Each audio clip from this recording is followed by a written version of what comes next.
최근 사우디아라비아에서 한국의 천무 다연장 로켓이 예멘 후티 반군을 공격하는데 실제 사용되었다고 알려지며 큰 화제가 되고 있습니다. 이것이 사실이라면 K139 천무의 국제무대 실전 대비로 볼 수 있는데요. 앞서 4월에 사우디가 한국에 K139 천무 다연장 로켓을 1조 원대 규모로 도입했으며 실전 배치까지 했다는 사실이 알려지며 크게 주목을 받았었습니다. 그런데 이번엔 후티 반군의 실제 공격까지 성공해 큰 성과를 거뒀다는 것인데요. 과연 어떤 소식인지 자세히 알아보겠습니다. 이스라엘과 하마스의 전쟁이 지속되는 가운데 이란의 지원을 받는 예멘의 후티 반군이 지난달부터 이스라엘을 드론과 미사일을 동원해 공격하며 이스라엘과 하마스의 전쟁에 개입하겠다는 뜻을 공식화했습니다. 후티 반군의 야히야 사리 대변인은 이날 성명을 내어 탄도미사일과 드론 다수를 이스라엘을 향해 발사했다면서 팔레스타인의 승리를 돕기 위해 이스라엘에 대한 공격을 계속할 것이라는 뜻을 밝혔다고 로이터 통신 등이 보도했습니다. 그런데 이스라엘을 공격하는 후티 반군을 저지하는 또 다른 곳이 있었는데요.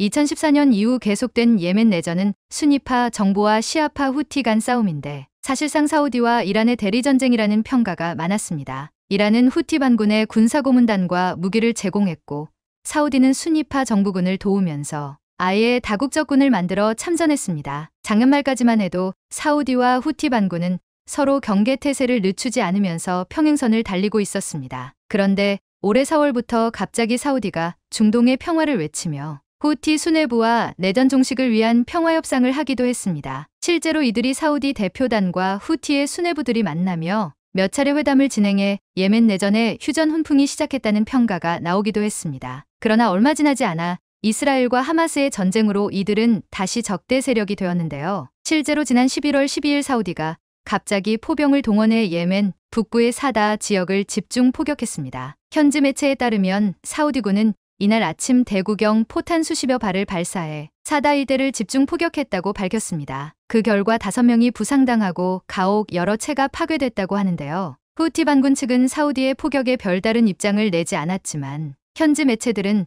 사우디 범죄자들이 예멘 지역을 포격해 그동안 많은 순교자와 부상자가 발생했다며 평화협상이 진행되는 동안 사우디는 왜 갑자기 예멘에 포격을 가한 것일까요? 예멘 북부의 교통 요충지인 사다 지역은 오랫동안 계속된 사우디와 전투로 후티 반군 주력 부대가 대거 주둔하고 있습니다. 후티 지상군은 물론 항공전력과 미사일 부대도 사우디를 공격하기 위해 이 일대에 배치된 상태입니다. 지난해 후티 반군이 미사일과 드론으로 사우디 서부 홍해 연안의 제다 지역을 공격했을 때 도발 원점이 바로 이곳이었습니다. 즉 사우디의 이번 포격은 사다에 배치된 후티 반군의 미사일 드론 부대를 겨냥했던 것으로 보입니다. 실제로 앞서 약 3주 전 후티 반군이 갑자기 사우디를 먼저 공격했습니다. 지난달 31일 블룸버그는 예멘 국경에 위치한 남서부 자잔 지방에서 후티군과의 전투로 사우디 군인 4명이 숨졌다고 보도했습니다. 사우디는 지난 몇 주 동안 후티 반군이 사우디 영토에 발사한 미사일을 요격하기도 했는데요.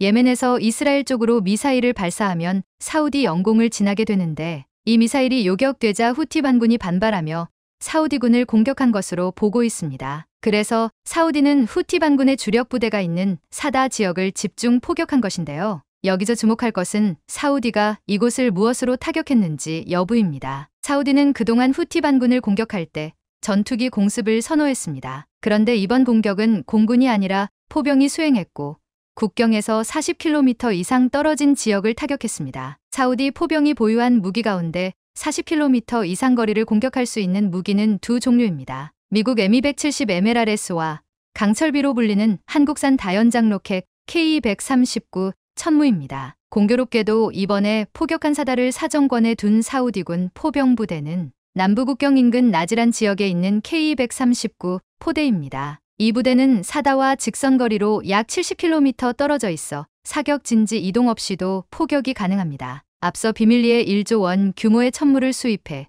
일선 부대에 배치한 사우디는 후티와 평화협상을 시작한 지난 4월 예멘 국경에 있는 K139 부대를 처음 일반에 공개했습니다. 앞서 천무 실사격 훈련에서도 이를 직접 눈으로 보게 된 13개국의 군 지휘관들은 탄성을 자아내며 천무야말로 미국 주도의 지대함 타격 작전에 기여할 수 있는 무기라고 평가하기도 했습니다. 실제로 천무는 최대 사거리 45km의 230mm 무유도 로켓 12발과 최대 사거리 80km 이상의 로켓 12발을 탑재해 6발을 발사할 수 있는 미국의 하이마스보다 화력이 2배인 셈이죠. 사우디가 이번 공격에 천무를 동원한 것으로 추정되는 이유는 후티 반군이 보유한 모든 유형의 포병 무기보다 긴 사거리를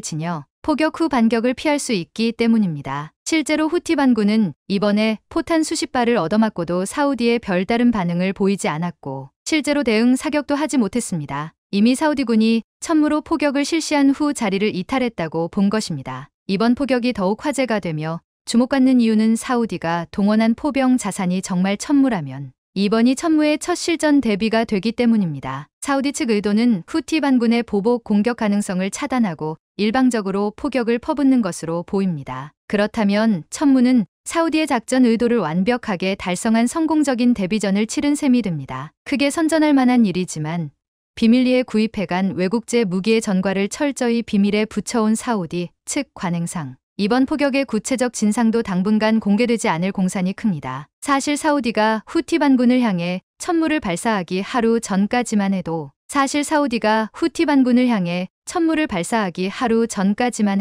11월 11일 수도 리야드에서 열린 이슬람 특별 정상회의에서 사우디는 이스라엘을 비난했습니다. 사우디 실권자 무함마드 빈 살만 왕세자는 팔레스타인 주민들에게 저지른 범죄에 대한 책임은 점령 당국에 있다면서 가자지구 포위를 끝내고 인도주의적 지원을 허용할 것을 촉구한다며 이스라엘을 성토했습니다. 이를 두고 대다수 국내외 언론은 사우디가 팔레스타인 편을 들고 있으며 이란과 함께 반반 이스라엘 공동전선을 구축했다고 평가했는데요. 하지만 현재 사우디가 취하고 있는 군사적 외교적 행보를 보면 빈살만 왕세자의 이스라엘 비난은 아랍권 여론을 의식한 것으로 보입니다. 외교 무대에선 레토릭 회토얼기라는 말이 자주 등장하는데요. 레토릭은 화려한 문체나 다소 과장되게 꾸민 미사여구를 뜻합니다. 이는 외교 무대에서 상대방이나 대중이 듣기에 좋은 문장으로 꾸며지지만 실제 행동과 반드시 일치한다는 법은 없다는 것입니다. 최근 이스라엘 하마스 전쟁이 장기화하는 가운데 사우디가 보여주는 행보가 그렇다고 볼 수 있는데요. 사우디는 가자지구 군사작전이 시작된 이후 예멘 후티 반군이 이스라엘을 향해 발사하는 미사일 드론을 전투기와 지대공 미사일을 동원해 계속 요격하고 있습니다. 예멘 북서쪽을 장악한 후티는 미사일과 드론을 홍해나 사우디 서부 해안 상공을 지나는 경로로 이스라엘에 날려보내고 있습니다. 이 미사일과 드론이 이스라엘에 도달하기도 전 사우디군에 의해 적잖게 격추되고 있는데요. 사우디는 미국과 이스라엘 공군기에도 영공을 개방했습니다. 최근 미국은 이라크 시리아 지역에서 계속되는 친이란 민병대의 공격에 대응해 제한적인 공습 작전을 수행 중입니다. 이와 동시에 사우디와 요르단, 바레인 등의 공군력을 전개해 이란을 겨냥한 대규모 무력 시위를 벌이고 있습니다. 미국이 이처럼 군사행동에 나서자 사우디는 자국 영공 사용을 허가한 것인데요. 아랍세계 강대국으로서 사우디는 같은 이슬람 세력인 팔레스타인을 옹호하며 각종 구호물자를 보내지만 사실 미국과 이스라엘이 수월하게 군사작전을 수행할 수 있도록 돕고 있다고 볼 수 있습니다. 이렇게 말과 실제 행동이 다른 사우디의 행보는 이슬람 세계의 오랜 갈등을 이해해야 하는데요. 이슬람 세계는 크게 수니파와 시아파로 나눠져 있습니다. 이들은 서로를 사실상 이단처럼 규정하면서 적대시합니다. 수니파와 시아파의 대립은 1400여 년간 이어져 왔는데요. 사우디의 경우 수니파 중에서도 강경파로 분류되는 와하브파 세력이 통치하는 국가입니다. 시아파 종주국을 자처하는 이란과는 말 그대로 철천지원수 사이입니다. 이슬람 혁명 후 이란 최고 지도자가 된 호메이니는 사우디의 와하비즘은 이단이고 이란의 이슬람 혁명 사상을 수출하겠다며 사실상 선전포고를 하기도 했습니다. 호메이니의 뒤를 이은 알리 호세인 하메네이 최고 지도자 역시 신이 가진 복수의 손이 사우디 정치인들 목덜미를 움켜쥘 것이라며 사우디와 투쟁을 선포하기도 했습니다. 그런데 문제는 지금 이스라엘과 싸우는 가자지구의 하마스가 이란이 지원하는 시아파 극단주의 조직입니다. 그래서 사우디는 말로는 이스라엘을 비난하고 있지만 실제 군사행동은 하마스와 같은 조직이라고 볼 수 있는 어찌됐든 이스라엘과 하마스의 전쟁과 예멘, 후티 반군의 사우디 공격 등 중동 내 긴장감이 고조되고 있는 가운데 이로 인해 한국엔 크게 두 가지로 이득이 될 전망입니다. 바로 한국 강산 수출과 2030 세계 엑스포 유치입니다. 현재 중동 내 불안정한 상황으로 사우디의 2030 세계 엑스포 유치 전에도 막대한 악영향을 끼칠 전망입니다. 먼저 2030 세계 엑스포들 유치하기 위해 여러 국가들이 치열하게 경쟁하고 있는 가운데 한국과 사우디가 유력 후보로 압축되고 있는데요. 그런데 이런 상황에 사우디와 후티 반군의 갈등이 극도로 높아지면서 지정학적 위기가 엑스포 유치 경쟁력을 가르는 핵심 변수로 꼽히고 있습니다. 2030 엑스포 유치에 도전장을 던진 러시아 모스크바와 우크라이나 오데사가 대표적입니다. 러시아는 수도 모스크바를 앞세워 초반부터 공격적인 유치전을 펼쳤지만 우크라이나 침공 사태 등 전쟁이 장기화하자 최종 유치를 철회했습니다. 국제사회의 제재와 비난 여론이 영향을 미친 것으로 풀이됩니다. 우크라이나 역시 프로젝트 실행 가능성이 떨어진다는 점 등으로 인해 후보국에서 탈락했습니다. 사우디도 유사한 아콰일로를 걸을 가능성이 거론되고 있습니다. 이외에도 수차례 불거진 인권 탄압 문제, 엑스포에 대한 시민들의 낮은 유치 열기, 도시 인프라 부족, 사막의 도시가 위치해 기후적으로 불리한 점 등도 사우디의 약점으로 꼽힙니다. 특히 지난 8월에는 사우디 국경수비대가 최근 15개월간 아프리카 이주자 수천 명의 인권을 참혹하게 유린했다는 국제인권단체의 폭로가 나오기도 했습니다. 미국 뉴욕타임스, 위싱턴 포스트 등 복수의 유력 일간지는 이 원인으로 국경을 맞댄 사우디와 예멘의 악연이 이주자들의 생명을 위협했다고 설명했습니다. 12개에 달하는 인권단체도 2030 세계 엑스포 주최 측의 사우디를 유치 후보국 지위에서 제외할 것을 촉구하고 있는데요. 관련 사정에 밝은 한 소식통은 이러한 상황으로 인해 한국의 부산 엑스포가 반사이익을 누릴 것이라고 전망했습니다. 그는 중동 정세가 불안정해짐에 따라 사우디 내 엑스포 유치가 어려울 것 같다는 쪽으로 분위기가, 그리고 특히 중동의 이러한 분위기는 특히 한국 방산 수출에도 크게 도움될 전망입니다. 러시아 우크라이나 전쟁에 이어 이스라엘 하마스 전쟁까지 발생한 지금 한국의 무기체계 생산 능력은 유럽과 중동 국가들의 대체불가 자원이 되었습니다. FA-50 전투기, K 전차, K9 자주포, 천무, 천궁 등 다양한 무기가 수출되며 이들은 한국 방위산업의 핵심으로 자리 잡았고 실제로 현대전에서 이를 증명하고 있습니다. 이번에 사우디에서도 천무가 이를 증명한 가운데 앞으로 한국 방산의 더 큰 성장을 기대해 보겠습니다. 작년에 쫄란드가 대한민국 무기를 대거 사들이면서 유럽 시장 문이 활짝 열리고 있는 가운데 한국산 무기체계가 나토 표준 무기로 자리 잡고 있다는 소식입니다. 방산업계에 따르면 KAI가 만들어 폴란드에 납품한 FA-50GF가 지난 16터부터 17일 체코 오스트라바에서 열린 나토 데이즈 2023에 참가해 국산 항공기의 위상을 드높였는데요. 그것도 그럴 것이 한국산 항공기가 나토 공식 행사에 참석한 건 이번이 사상 처음으로 쫄란드와 작년 9월 FA-50 수출 계약 체결 후 불과 1년 만에 이뤄낸 성과라 더 값지다는 평가입니다. 올해로 23회패를 맞은 나토 데이즈 2023에서는 체코를 포함해 미국,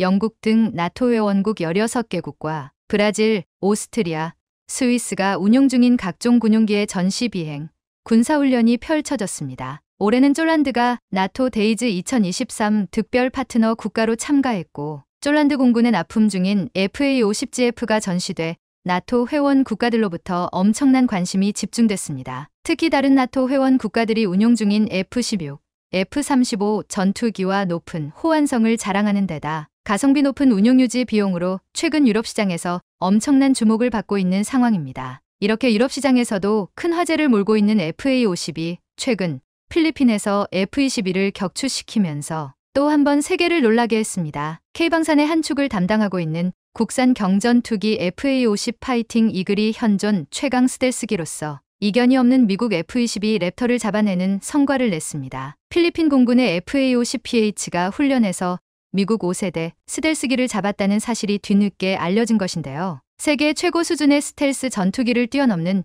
미친 공중전 능력을 보여준 셈입니다. 29일 군사 관련 소식을 전하는 소셜미디어 채널 키인 산 채널은 필리핀 제5전투비행단이 발행하는 전기 가능물 파이터스 저널의 내용을 게재하며 필리핀 공군의 FA-50PH가 2023년 코프 썬더컵 턴더 훈련 도중 미 F-22 랩터 랍터 스텔스 전투기와의 도그 파인트에서 경추에 성공했다고 전했습니다. 지난 1976년부터 열린 코프 썬더 훈련은 미 태평양 사령부가 주관하는 다국적 합동 전술 공중전투 훈련입니다. 필리핀 공군은 자국군이 도입한 공격기 FA-52 5세대 전투기인 F-22를 잡아내는 역사상 유례없는 성과를 냈다며 항공기 앞유리에 관련 정보를 표시해주는 증강현실 화면 HUD를 기사에 함께 실었습니다. 파이터즈 저널에는 훈련 중 격추 사실과 함께 미 필리핀 공군 훈련의 역사와 필리핀 공군의 기지 소개, 훈련 과정 등도 소개됐습니다. FA-52 격추한 F-22는 록히드 마틴과 보잉이 제작한 미국 공군의 5세대 스텔스 전투기입니다. 록히드 마틴은 F-22 제작의 주계약 업체로서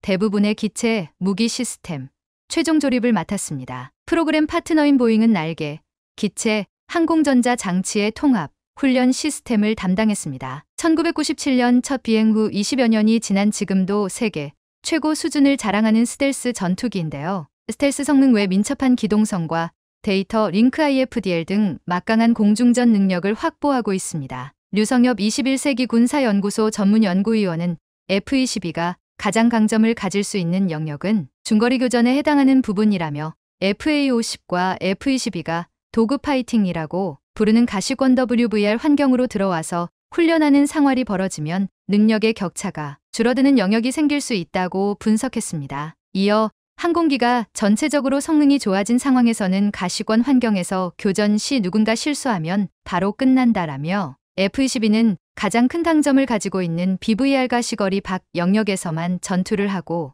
빠져나올 수 있도록 현재와 같은 좋은 출력의 엔진을 가지고 있는 것이라고 덧붙였습니다. 이 소식을 접한 한 국내 누리꾼은 이건 초등학생이 대학생하고 겨뤄서 이긴 셈인데 가능한가? 라고 물었고 또 다른 누리꾼은 영화 탑건에 비유하며 필리핀 FA-50 파일럿이 톰 크루즈였나라는 재미있는 반응을 보이기도 했습니다. F-22 랩터는 외계인을 고문해서 만들었다는 우스갯소리가 나올 정도로 강력한 엔진 출력을 갖추고 비현실적인 기동을 할 수 있는 전투기여서 이러한 반응이 나온 것으로 보입니다. FA-50의 F-22 격추로 필리핀의 FA-50 추가 도입에 청신호가 켜질 가능성이 높아졌습니다. 필리핀 공군은 신규 전투기 도입 사업에서도 KAI의 FA-50 경공격기 12대 추가 도입을 검토하고 있습니다. 구매 규모는 한화로 약 1조 5천억 원에 달하는데요. 특히 필리핀은 쫄란도와 말레이시아가 계약한 FA-50PH 개량형인 블록 20을 원하고 있습니다. AESA 레이더 등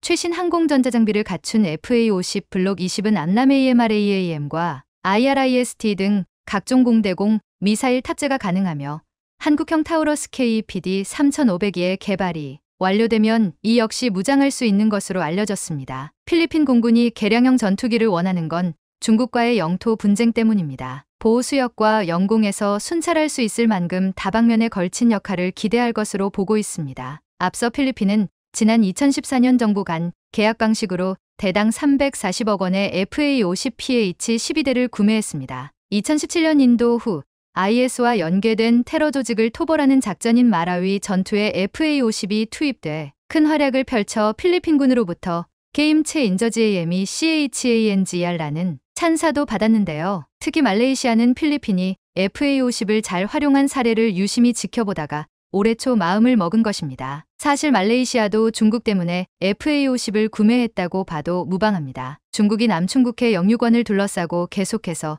억지를 부리자 동남아시아 국가들은 모두 힘을 합쳐 반반 중국 전선을 확장시키고 있습니다. 중국은 남중국해 영유권을 주장하는 필리핀, 베트남, 인도네시아를 포함한 동남아 5개국과 모두 척을 지게 됐습니다. 이들 동남아 국가 중 3개 국가가 현재 FA-50을 모두 사용하게 된 것인데요. 한편 필리핀군은 마라위 전투 이후 FA-50을 제대로 활용하면서 군사훈련마다 앞서 3월에도 FA-50은 필리핀에서 세계 최강 전투기인 F-22 랩터와 함께 연합훈련을 했었습니다. 지난 10월 17일 미국 인도태평양사령부는 F-22 랩터가 미 본토에서 필리핀 글라크 공군기지로 이동해 필리핀 공군과 연합봉중훈련을 벌인 사실을 전격 공개했습니다. F-22를 포함한 미공군 5세대 전투기가 필리핀 상공에서 필리핀 공군과 연합훈련을 그런데 특히 필리핀 공군은 한국에서 수입한 필리핀 경공격기 FA-50PH 2대가 클라크 기지 상공에서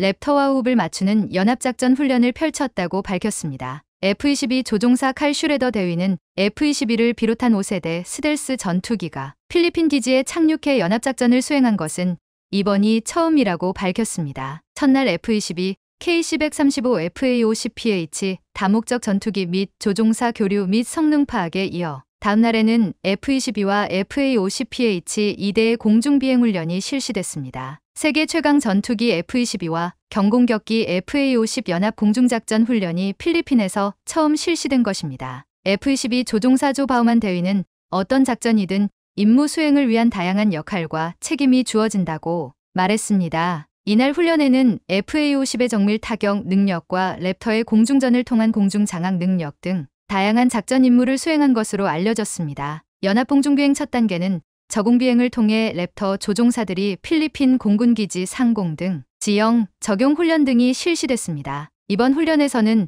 FA-50 임무 수행 동안 랩터의 공중전 기동 및 전투기 간 근접전 덕파이트 훈련에 이어 KC-135에 의한 남중국해에서의 공중금유 시연 등이 이뤄졌습니다. 슈레더 대위는 전투기 전투 능력을 확장하기 위한 공중금유 중요성을 확인하는 한편 랩터의 근접전 등 공중기동 능력을 발휘할 수 있는 좋은 기회였다고 설명했습니다. 그런데 이날 F-22 조종사들은 FA-52 보인 기동과 함께 앞으로 FA-50의 업그레이드 버전 관련해서 듣고 깜짝 놀랐다고 하는데요. 우리가 쫄란드에 수출할 FA-50PL, 즉 FA-50 블록 20의 경우 AIM-9X 사이드와인더와 연동된 JHMCS 헬멧을 갖추고 있어 공중전에서 갑작스럽게 전투가 이뤄진다면 설사 F-22 랩터를 만난다 하더라도 FA-52 충분히 교전할 수 있다는 분석이 나오기도 했습니다. 그런데 FA-52 블록 20으로 업그레이드가 되지도 않았는데 이번에 훈련을 통해 세계 최강 5세대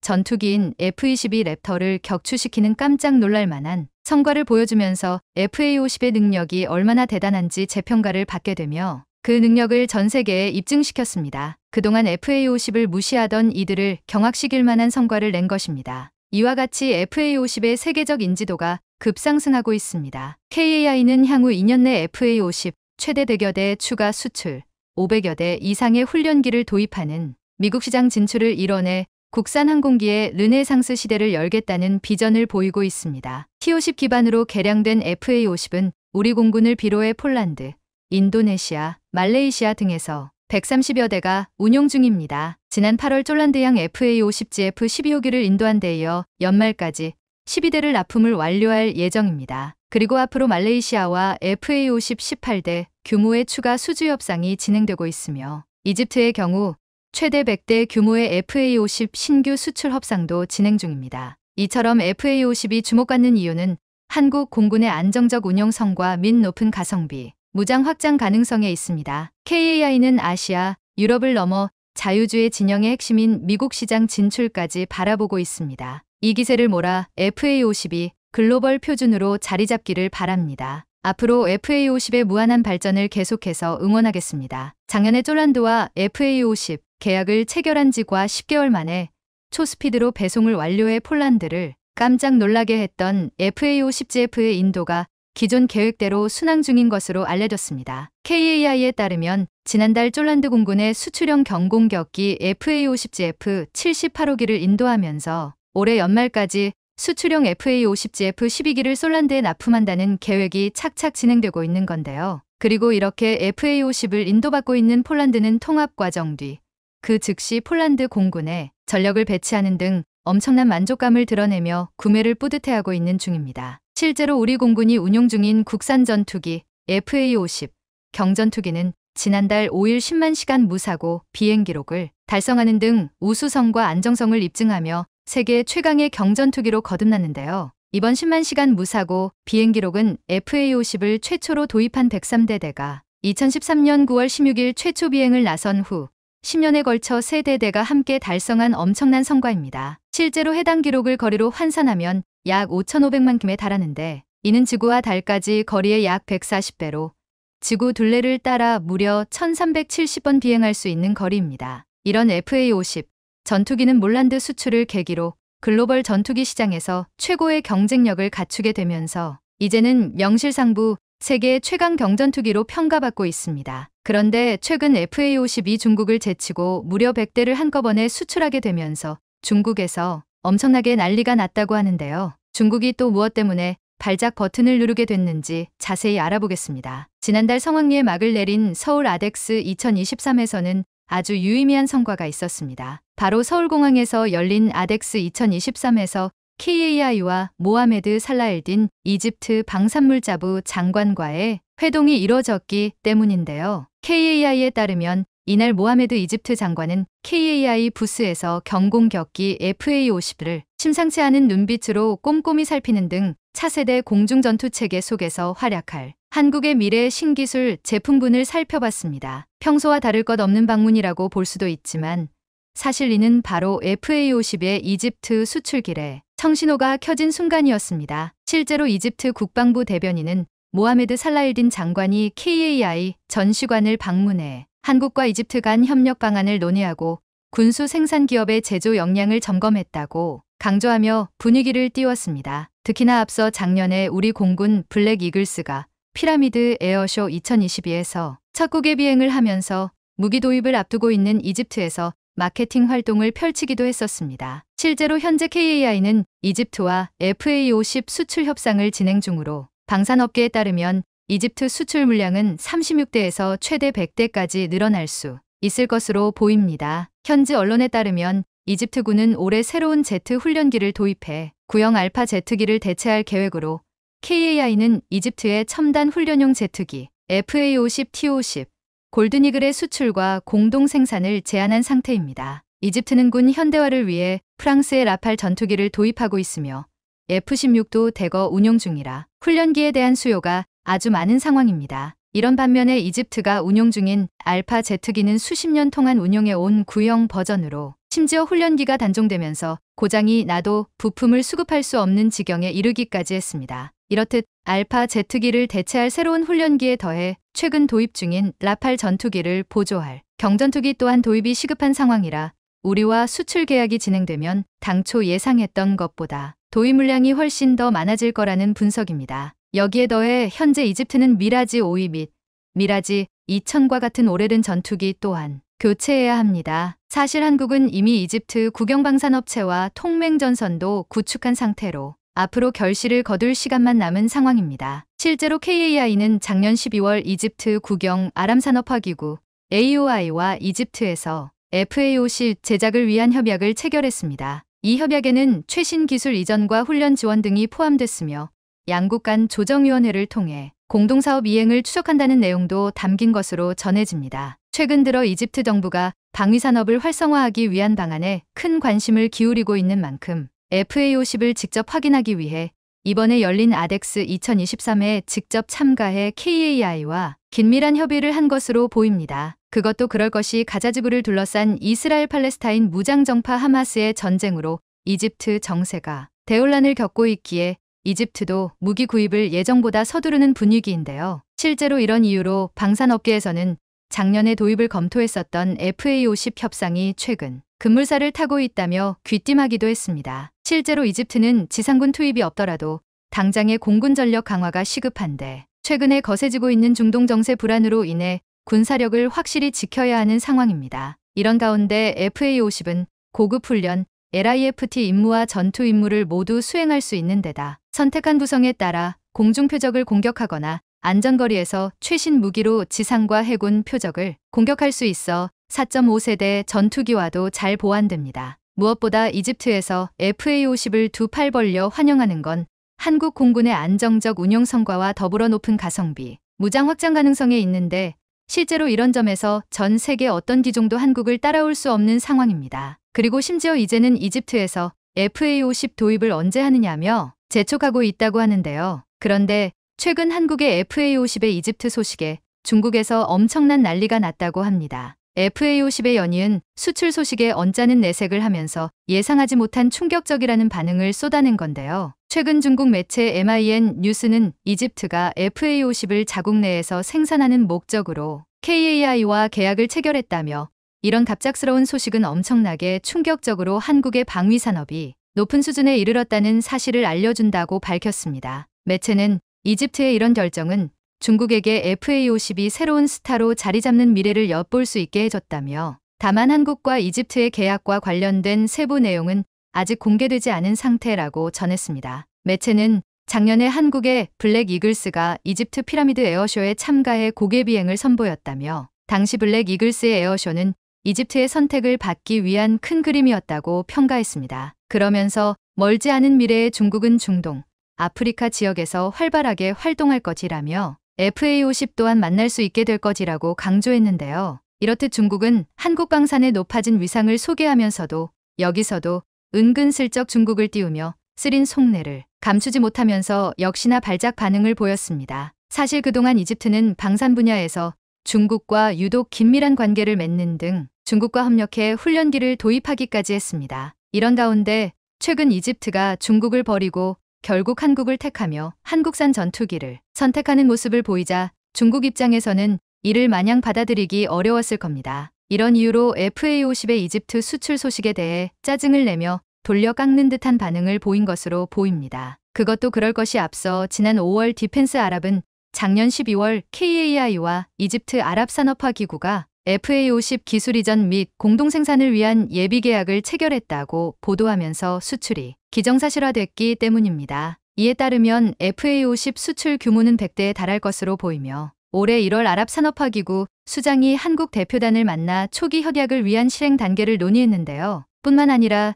최근 FA50은 이집트는 물론 필리핀 신규 전투기 도입 사업에서도 스웨덴 그리펜 등 경쟁국을 손쉽게 압도하면서 연이어 좋은 소식이 전해질 가능성이 큽니다. 이렇듯 FA50의 순조로운 수출 상황에 중국에서 이에 대해 좋은 말을 할 리 만무합니다. 그런데 사실 FA50과 관련해 앞으로 더 중국에서 배 아파할 일만 남은 상황인데요. FA50 기능이 지금보다 더 향상될 예정이라 중국마저도 트집을 잡을 게 전혀 없어 보입니다. KAI에 따르면 최근 프랑스 방산 기업 탈레스와 공급 계약을 체결하는 등 쫄란드 수출형 FA50PL에 달레스의 HMD를 장착할 것으로 보입니다. 스콜피언 HMD는 풀컬러 기호, 매우 짧은 인식 대기 시간, 주야간 작동을 위한 단일 디스플레이 모듈을 특징으로 하는데 FA50PL의 첨단 디지털 조종석, 비행 제어 시스템과 결합해 조종사의 상황 인식 능력이 대폭 향상될 것으로 기대됩니다. 또한 정밀 하이브리드 광학 기반 관성 추적기를 사용해 쳐다만 봐도 라곤 시스템이 구현되는 등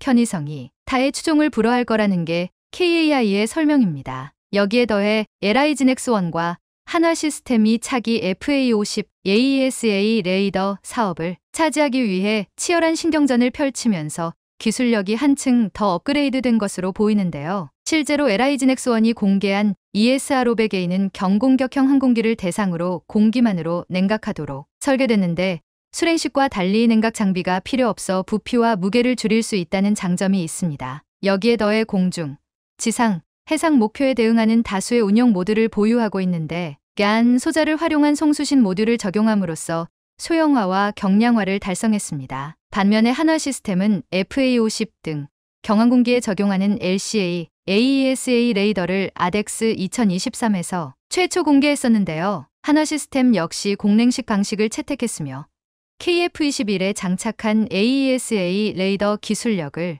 바탕으로 경항공기 시장도 선점할 수 있다는 자신감을 내비쳤습니다. 실제로 이미 KF-21에 장착된 핵심 장비인 AESA 레이더는 한화 시스템이 제작해 국내 개발을 마친 상태로 유럽 시장까지 넘보고 있는 중입니다. 한화 시스템이 AESA 레이더는 기계식 레이더처럼 안테나의 기계식 회전에 의한 방식이 아닌 레이더 전면부에 고정된 수많은 작은 송수신 동압 모듈을 전자적으로 제어해 빠른 빔 조향이 가능한 게 특징입니다. 한화 시스템은 앞서 이탈리아 방산기업 레오나르도와 손잡고 경공격기 AESA 레이더 선행 모델 수출 주요 조건 합의를 맺었는데요. 이로써 레오나르도가 유럽 시장에 공급한 수백여 대의 전투기용 기계식 레이더의 성능 개량 시장에 진입할 기회를 거머쥐며 유럽 시장을 뒤흔들 채비를 마친 상태입니다. FA52 글로벌 방산 시장에서 표준 경전투기로서 입지를 다지는 날까지 응원을 멈추지 않겠습니다. 최근 아시아 다수의 국가들이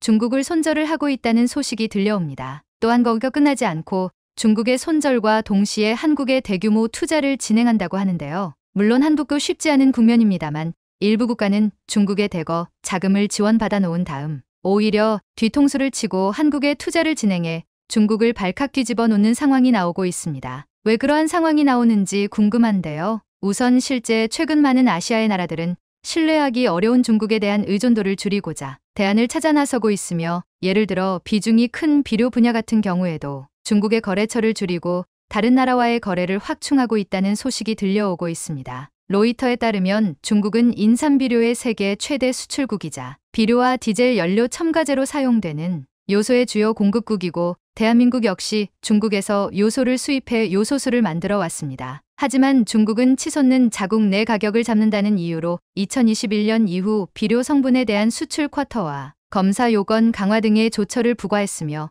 한국에도 요소 수출 규제를 단행한 바 있습니다. 이런 상황이 계속되다 보니 인도, 말레이시아 등은 중국과 거래를 크게 줄여나가고 있는 상황이며 이들은 베트남과 이집트에서 인삼 비료를 구매하고 한국 역시 베트남과 인도네시아, 사우디아라비아 등 중국을 끊어버리고 다른 나라와의 거래선을 급격하게 늘려가고 있는 상황이라고 합니다. 중국은 자국 경제를 보호하려다가 외국의 자금줄이 끊기게 생겨 당황하고 있는데요. 그래서 이럴수록 중국이 투자한 국가들에게 다시 손을 잡고 경제협력을 해 나가려고 하는 겁니다. 자신들이 투자한 게 있으니 이제 다시 찾아오려고 하는 것이죠. 특히 1대1로 등으로 막대한 자금을 뿌려댔고 이제 중국이 어려우니 되찾아오려는 겁니다. 그런데 이 가운데 오히려 중국의 돈을 수십조 원 투자받고 한국의 은혜 갚은 국가가 주목받습니다. 그 국가는 중국과 같은 아시아에 속한 최빈국 국가임에도 오히려 한국에 대형 발주를 했다는데요. 중국에서는 한푼이 아쉬운 상황에 자신들이 도왔다는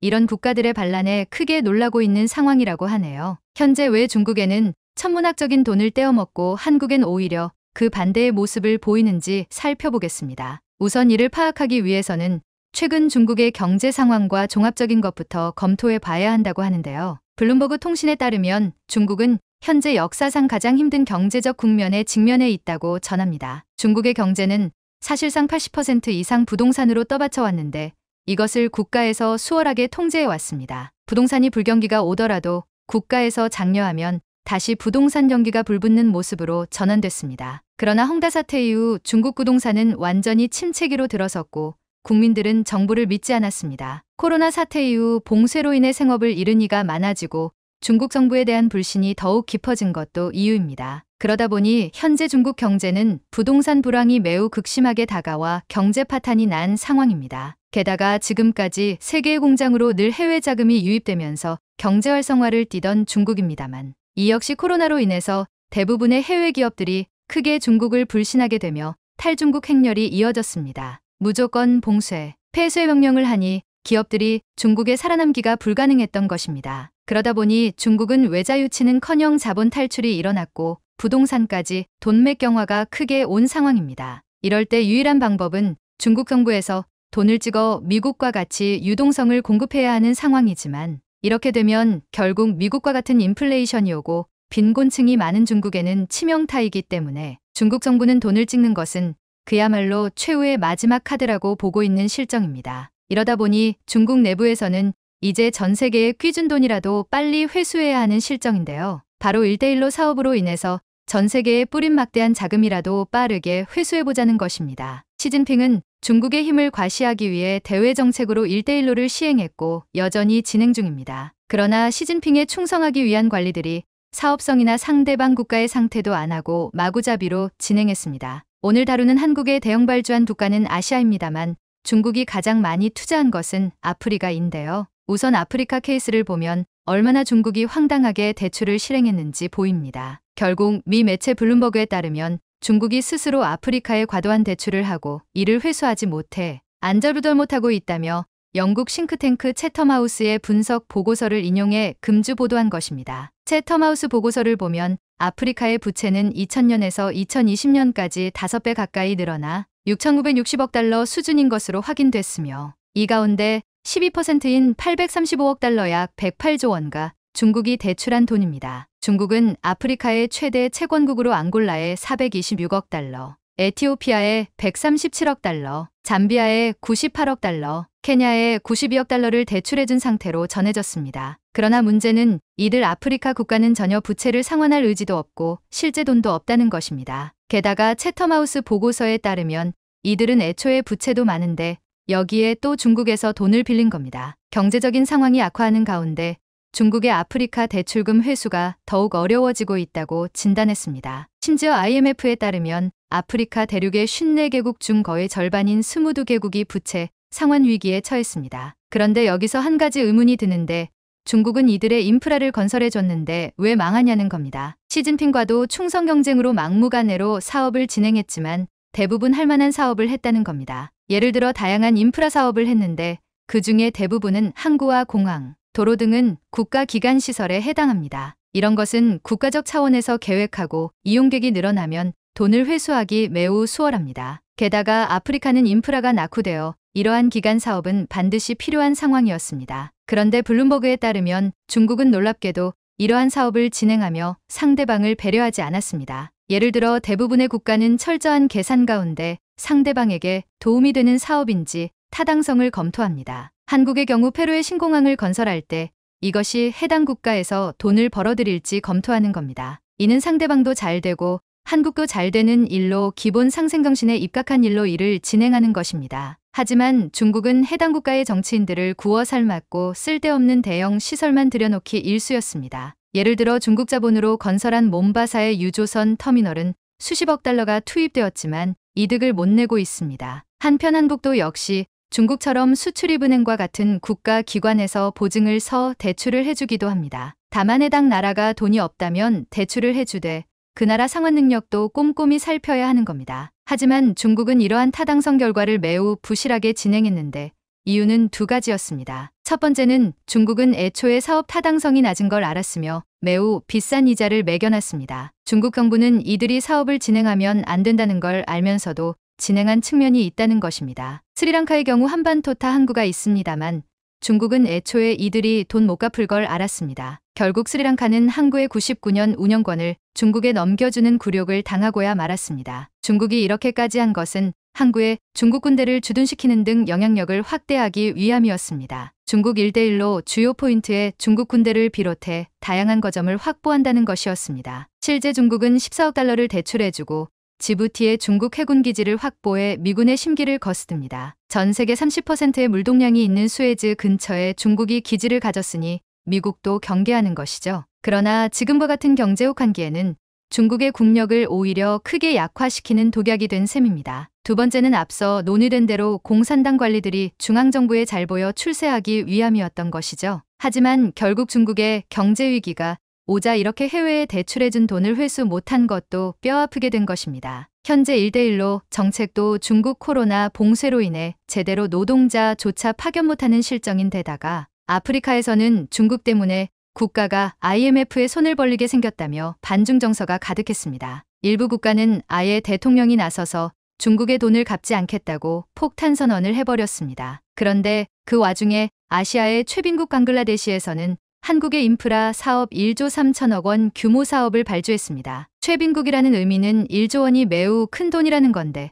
그럼에도 불구하고 중국이 아닌 한국을 선택했다는 의미인데요. 국토교통부와 한국해 웨인프리 도시개발지원 공사 KIND는 10억 달러 약 1조 3,400억 원 규모의 방글라데시 산업단지 용수공급 사업에 대한 우선 사업협상권을 확보했다고 전합니다. 이는 방글라데시 차토그름시에 있는 BSMSN 경제구역 내 산업단지에 하루 25만 규모의 공업용수를 공급하는 사업으로 중국에서 이러한 상황이 매우 불편한 이유가 있다는 겁니다. 중국은 지금까지 방글라데시에 공격적으로 투자를 하거나 자관을 빌려준 것으로 보입니다. 그리고 이러한 국가 인프라 사업은 중국에서 가장 많이 진행하려고 하는 사업 중 하나라는 것을 말 수 있습니다. 그러나 방글라데시는 이러한 중국은 제쳐두고 한국만을 상대로 사업 협상을 진행하겠다는 겁니다. 우리 기업들은 우선 사업 협상권을 바탕으로 별도의 공개 입찰 참여 절차 없이 방글라데시 정부와 단독으로 사업 조건을 협의하게 되는 상황이 되었습니다. 이는 거의 우리 기업들의 수주로 이어지기 때문에